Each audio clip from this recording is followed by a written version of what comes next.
शेषनाग भारतीय पुराणों और धार्मिक ग्रंथों में अत्यंत महत्वपूर्ण और प्रतिष्ठित पात्र के रूप में वर्णित है। उसे अनंत शेष या आदि अवधि के नाम से भी जाना जाता है। वह ब्रह्मांड के सबसे शक्तिशाली और विशाल नागों में से एक माने जाते हैं, जिनके हजारों फन होते हैं और उनका आकार इतना बड़ा होता है कि वह पूरे ब्रह्मांड को अपने फनों पर समेट सकते हैं। शेषनाग भगवान विष्णु के परम भक्त और उनके सहायक के रूप में कार्य करते हैं। उनकी कहानी भारतीय मिथ, धार्मिक दृष्टिकोण और ब्रह्मांडीय संतुलन के संदर्भ में अत्यंत महत्वपूर्ण है। शेषनाग का जन्म और उत्पत्ति। शेषनाग का जन्म महर्षि कश्यप और उनकी पत्नी ध्रुव के गर्भ से हुआ था। महर्षि कश्यप की कई पत्नियां थीं और कद्रु उनमें से एक थी। कद्रु ने एक समय भगवान ब्रह्मा से यह वरदान प्राप्त किया था कि उनके गर्भ से हजारों नागों का जन्म होगा। इस प्रकार शेषनाग का जन्म हुआ और वह कद्रु के सबसे प्रमुख और शक्तिशाली संतान के रूप में उभरे। शेषनाग का नाम अनंत पड़ा क्योंकि उनके शरीर की लंबाई और शक्ति अपार थी। शेषनाग के विभिन्न अवतारों के बारे में अनेक कथाएं और पुरानी मान्यताएं हैं। उन्हें कई रूपों में चित्रित किया गया है और प्रत्येक रूप में उनका कार्य ब्रह्मांड की संरचना और संतुलन को बनाए रखना था। अनंत शेषनाग। शेषनाग का सबसे प्रसिद्ध रूप अनंत शेष। इस रूप में वह भगवान विष्णु के बिस्तर के रूप में कार्य करते हैं। शेषनाग अपने हजारों फनों को फैलाकर भगवान विष्णु के विश्राम के समय उनका सहारा देते हैं।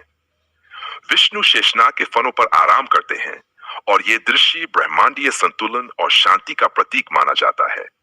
ये एक अद्भुत उदाहरण है कि कैसे शेषनाग ने अपनी शक्तियों का उपयोग करके भगवान विष्णु के विश्राम की व्यवस्था की। विष्णु के अवतारों में साथ देना। शेषनाग भगवान विष्णु के हर अवतार में उनके साथ रहे। उदाहरण के लिए कच्छप अवतार में सहयोग। कच्छप अवतार में भगवान विष्णु ने धरती को असुरों से बचाने के लिए कछुए के रूप में आकार लिया था। शेषनाग ने कच्छप रूप में भगवान विष्णु के साथ मिलकर समुद्र मंथन में योगदान दिया और मंथन के परिणाम स्वरूप प्राप्त अमृत को असुरों से बचाने में सहायक बने। अहिरावण और शेषनाग। एक अन्य प्रसिद्ध कथा के अनुसार जब रावण के भाई अहिरावण ने भगवान राम और लक्ष्मण को बंदी बना लिया तो शेषनाग ने अपनी शक्ति से अहिरावण को हराया और राम और लक्ष्मण को मुक्त कराया। इस प्रकार शेषनाग ने अपने महान कार्यों में भगवान राम की सहायता की।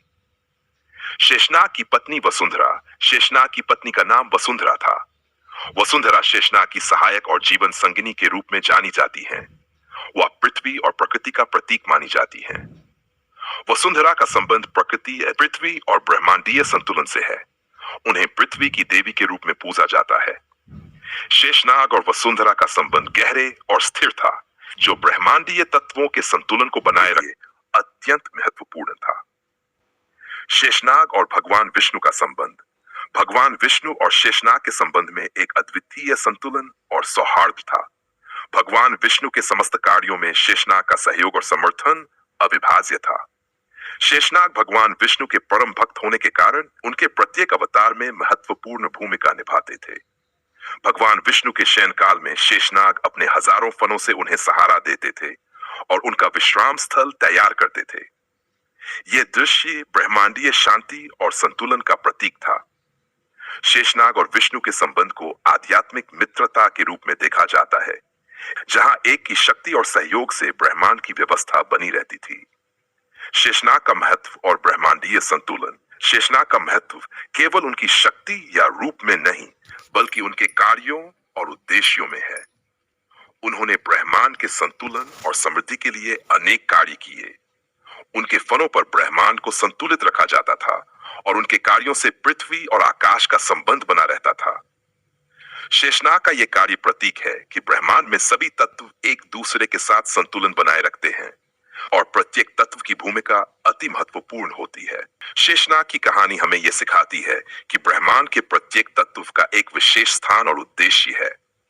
उनकी भूमिका केवल भगवान विष्णु के सेवक और सहायक के रूप में नहीं, बल्कि ब्रह्मांडीय संतुलन और स्थिरता को बनाए रखने में भी अत्यंत महत्वपूर्ण थी। उनका जीवन एक आदर्श है जो दर्शाता है कि संतुलन, समर्पण और सहयोग से ब्रह्मांड और जीवन की व्यवस्था बनी रहती है।